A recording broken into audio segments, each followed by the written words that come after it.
கல்லூரியின் பெரும்பான்மை நிகழ்வுகளிலெல்லாம் தம்மை இணைத்துக் கொண்டு செயலாற்றும் இயக்குனர் அருட்கா முரசு ராசா கண்ணனாரின் அருமை புதல்வர், கல்லூரியின் பொறுப்பு முதல்வர் ரா மாணிக்க செல்யன் ஐயா அவர்களை நன்றி நவிட அன்புடன் வேண்டுகின்றோம். பிறந்து சிறந்த மொழிகளிலே சிறந்து பிறந்த மொழியாகிய என் தாய்மொழியின் தமிழை வணங்கி, அதே சமயத்தில் எம் கல்லூரி தலைவர் உள்ளிட்ட இந்த மகாசபைக்கு எனது வணக்கங்களையும் கூறி, மதிய வணக்கங்களையும் கூறி என் நன்றியுரையை ஆரம்பிக்கின்றேன். என் நன்றி உண்டார்க்கும் உய்வுண்டாம், உய்வில்லை செய் நன்றி கொன்ற மகற்கு என்பதற்கேற்ப எனது உரையை ஆரம்பிக்கின்றேன். நண்பர்களே, முதலில் எங்கள் பெருமைக்கும் போற்றுதலுக்கும் உரிய மங்கள தொடக்க உரை வழங்கிய டாக்டர் வி.கே. கிருஷ்ணராஜ் வானவராயர் அவர்களுக்கு சிற்பி சார் சொன்னது போல, சூரியனுக்கு ஆரத்தி எதற்கு? அது உண்மைதான். ஆனால் அதே சமயத்தில் இங்கு எங்களது கல்லூரி முதலாம் ஆண்டு மாணவர்களும் வந்துள்ளார்கள். மாணவ செல்வங்களே, நீங்கள் தமிழ்நாட்டில் எத்தனையோ கல்லூரிகளை பார்த்திருக்கலாம், அந்த கல்லூரியில் உள்ள நிர்வாகத்தினரையும் பார்த்திருக்கலாம். ஆனால் நமக்கு கிடைத்த மிகப்பெரிய புண்ணியம் என்பது என்னவென்றால், இங்கு மிகச்சிறந்த பேச்சாளர்கள் எல்லாம் இங்கு இருக்கின்றார்கள்.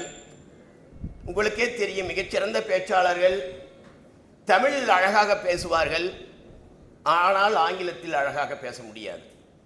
அல்லது ஆங்கிலத்தில் அழகாக பேசுவார்கள், ஆனால் தமிழில் அழகாக பேச முடியாது. எனக்கு தெரிந்து, ஏனென்றால் நான் தமிழில் பேசுவேன், ஆங்கிலத்தில் பேசி அப்புறம் தமிழில் பேசும் பொழுது தான் அதனுடைய கஷ்டத்தை அனுபவித்தேன்.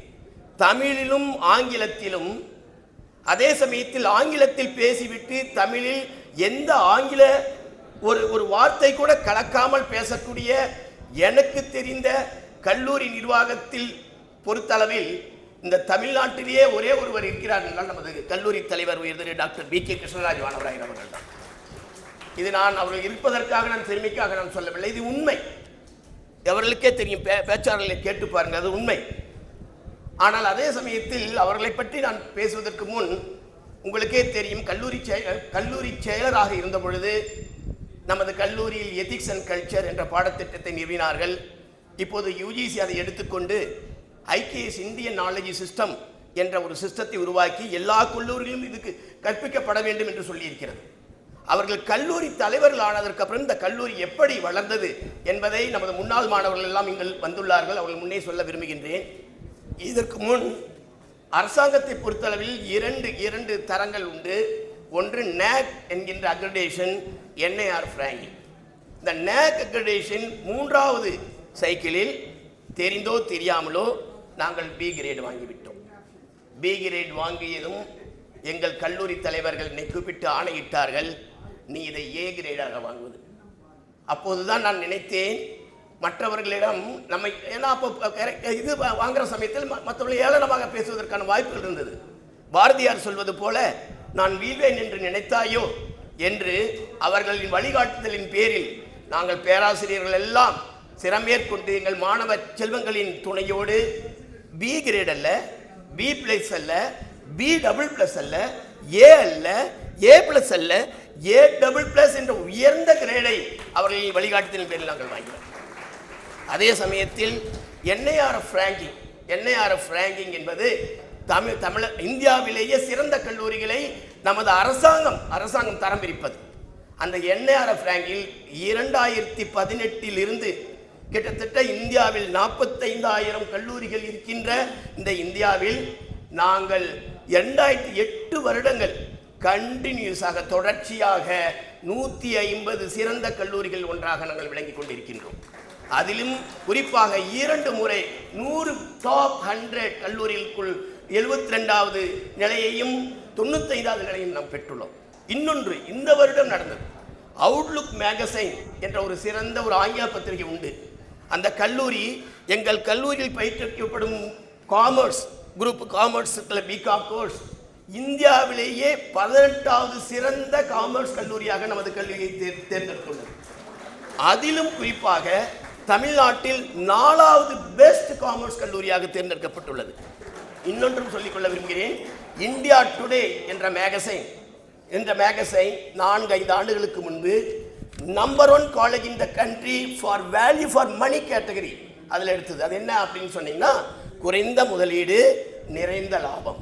குறைந்த முதலீடு நிறைந்த அப்படின்னு என்னன்னாங்க, குறைஞ்ச டியூஷன் ஃபீஸு, நிறைஞ்ச பிளேஸ்மெண்ட் அதிகமாக உள்ள கல்லூரியில் நமது கல்லூரி இந்தியாவின் நம்பர் 1 கல்லூரியாக தேர்ந்தெடுக்கப்பட்டுள்ளது. அதற்கெல்லாம் ஒரே காரணம், நமது கல்லூரி தலைவர் அவர்கள் ஆணையிட்டதற்கேற்ப நமது பேராசிரியர்களும் நமது மாணவ செல்வங்களும் இக்கல்லூரியை அந்த நிலைக்கு ஏற்று சென்றுள்ளார்கள் என்பதை நான் நேரத்தில் பதிவு செய்து கொள்ள விரும்புகின்றேன். நண்பர்களே, இது சிற்பி எங்களுக்கெல்லாம் தெரியும், உங்கள் புதிய மாணவர்களுக்கு தெரியாது. நமது கல்லூரியில் 1957ஆம் ஆண்டு நமது கல்லூரி தொடங்கப்பட்டது.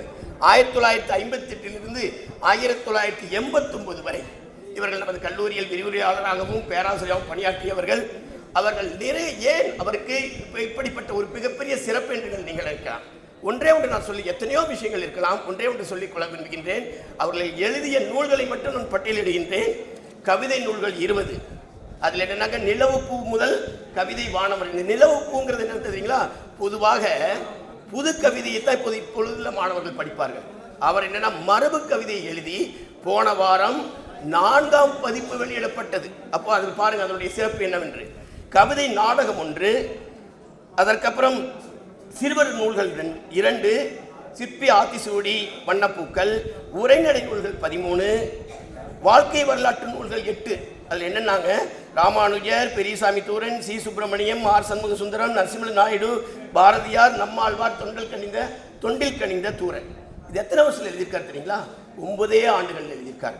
1999 ஆரம்பித்து 2008 முடிச்சிட்டார். ஒன்றே ஒன்று சொல்லிக்கொள்ள விரும்புகின்றேன்.